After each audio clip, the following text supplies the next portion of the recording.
খড়দা থানায় তিলোত্তমার বাবা পৌঁছে গিয়েছেন, যার এফআইআর এর ভিত্তিতেই নির্মল ঘোষ এবং সঞ্জীব মুখোপাধ্যায়কে গ্রেপ্তার করা হয়েছে।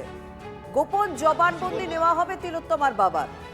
প্রমাণ লোপাটে তিলোত্তমার দেহ তড়িঘড়ি সৎকারের অভিযোগ তিলোত্তমার বাবার।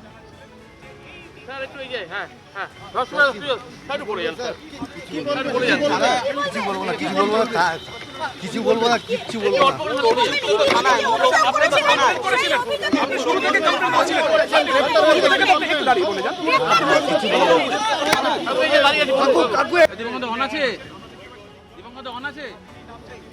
তিলোত্তমার বাবার অভিযোগের ভিত্তিতে গ্রেপ্তার বাড়িহাটের প্রাক্তন তৃণমূল বিধায়ক নির্মল ঘোষ এবং প্রাক্তন তৃণমূল কাউন্সিলর সঞ্জীব মুখোপাধ্যায়।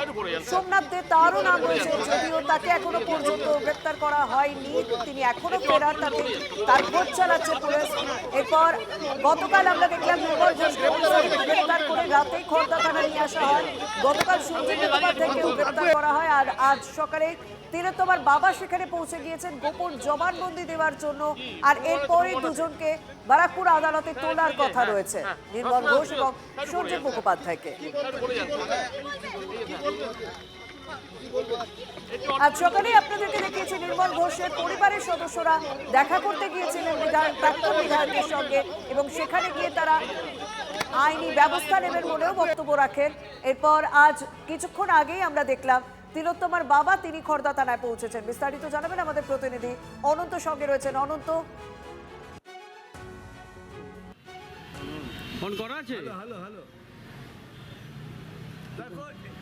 দেখো এই কথা বলবো আমাদের প্রতিনিধি অনন্তর সঙ্গে। তিলোত্তমার বাবা ইতিমধ্যে পৌঁছে গিয়েছেন খড়দা থানায়, এবং তার অভিযোগের ভিত্তিতে যেহেতু গ্রেপ্তার করা হয়েছে নির্মল ঘোষ এবং সঞ্জীব মুখোপাধ্যায়কে, তাই আজ সকালে তিনিও পৌঁছে যান গোপন জবানবন্দি দেওয়ার জন্য। ঘটনার পরপর থেকে তিনি বারবার বলে এসেছেন তার মেয়ের দেহ তড়িঘড়ি সৎকার করে দেওয়া হয়েছে এই প্রাক্তন বিধায়ক নির্মল ঘোষের নেতৃত্বেই। এমনকি আমরা সেই শ্মশানের দায়িত্বে যিনি ছিলেন তিনিও বলেছেন যে নির্মল ঘোষের তৎপরতাতেই তার মেয়ের দেহ অর্থাৎ তিলোত্তমার দেহ অতি দ্রুততার সঙ্গে সৎকার করে দেওয়া হয়েছিল। দুদিন আগে তিনি এফআইআর দায়ের করেন এবং এফআইআর এর পরই দুজনকে গ্রেপ্তার করা হয়েছে, নির্মল ঘোষ এবং সঞ্জীব মুখোপাধ্যায়কে। সোমনাথ দে এখনো ফেরার।